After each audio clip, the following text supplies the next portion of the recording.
Hello and welcome to Neutralizing COVID, the monoclonal antibody story, the podcast where we unpack the science, strategy, and real world impact of monoclonal antibodies in the fight against COVID 19. I'm your host, Dr. Shikha Agrawal, and in this episode, we'll dive into the promise and pitfalls of two early monoclonal antibodies. It's time for promise and peril, the Bamlanivimab and Etesevimab COVID journey. Returning to the podcast is Dr. Aiswarya Chaudhuri, a nanomedicine expert who will guide us through this. Welcome back, Dr. Aishwarya. Thrilled to return, Dr. Shikha. I had such a great time last time and can't wait to dive back. It's an important story to discuss. Indeed, Dr. Aishwarya, Bamlanivimab and Etesevimab were often administered together. Could you tell us a bit about these individual antibodies and the thinking behind combining them? Certainly. Bamlanivimab, also known for its code LY4555, was one of the very early monoclonal antibodies developed. It was actually derived from the blood sample of one of the first US patients who recovered from COVID-19. It's a testament to how quickly scientists moved. Etesevimab or LY016 was co-developed by Junshi Bioscience and Eli Lilly. Now, the rationale for combining them was similar to other antibody cocktail we have discussed. That is to try and get ahead of the viral resistance. The idea is that if the virus mutates to escape one antibody, the other might still be effective. These two antibodies were found to bind to different, though overlapping sites on the spike protein receptor binding domain. That's the part of the virus crucial for entering the human cells. So, a strategy to broaden the attack on virus. How exactly was this combination designed to work at a molecular level? Both the Bamlanivimab and SSCTMAB are the neutralizing antibodies. The primary action is to bind to the SARS-CoV-2 spike protein.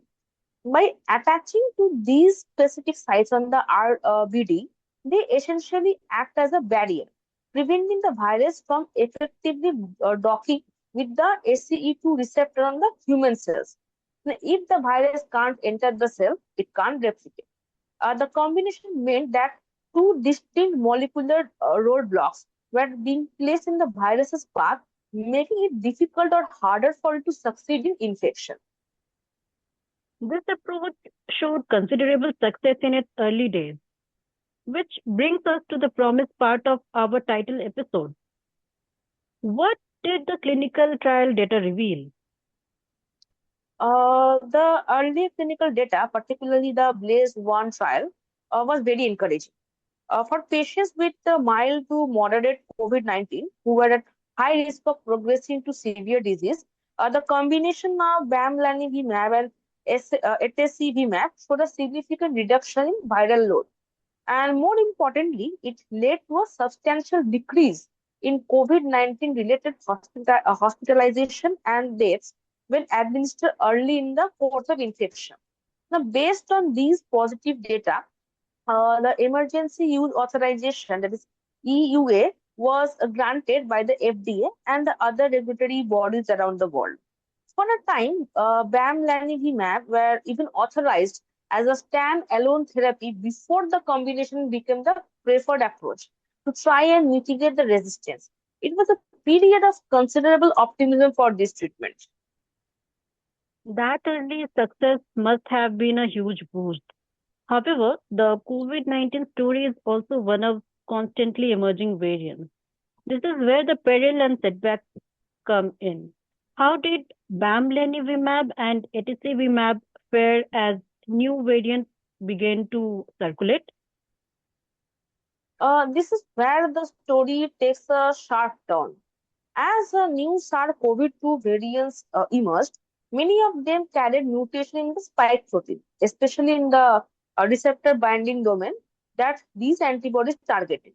Now, variants like the beta and gamma already showed reduced susceptibility in the laboratory test. However, the real challenge came with the Omicron variant. This Omicron has a large number of mutations in the spike protein, significantly altering the landscape of the receptor binding domain or the RBD. Now, these changes meant that the Bamlanivimab and Etesevimab could no longer bind effectively to the spike protein of the Omicron and its sublineages. Now, their neutralizing activity against these new variants was drastically reduced or in some cases completely lost.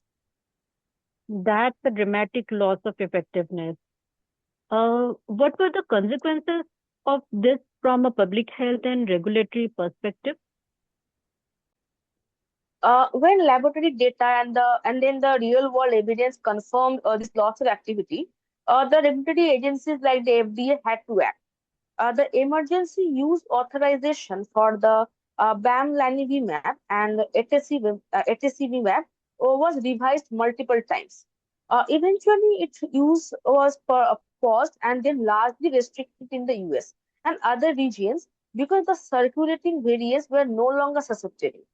It simply wasn't effective anymore against what was making people sick.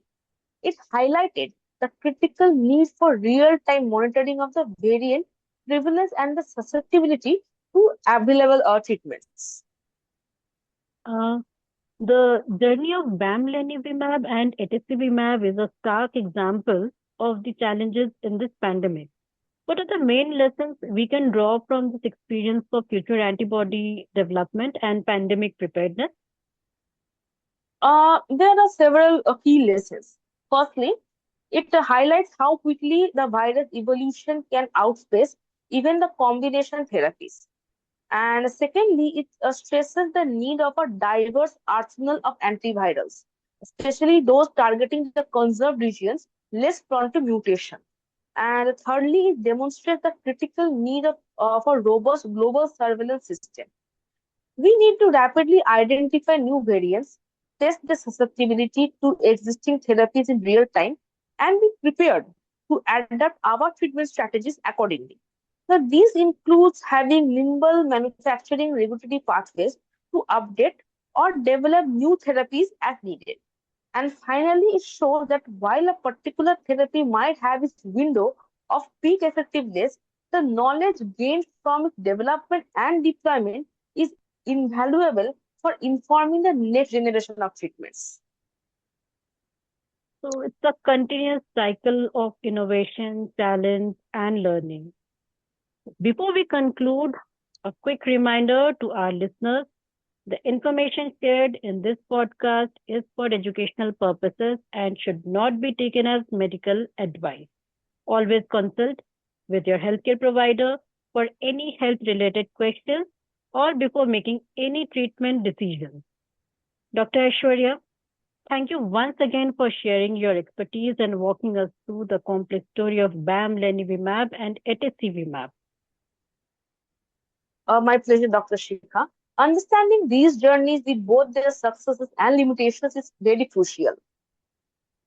And thank you to our audience for joining us for this episode of Neutralizing COVID, the monoclonal antibody story.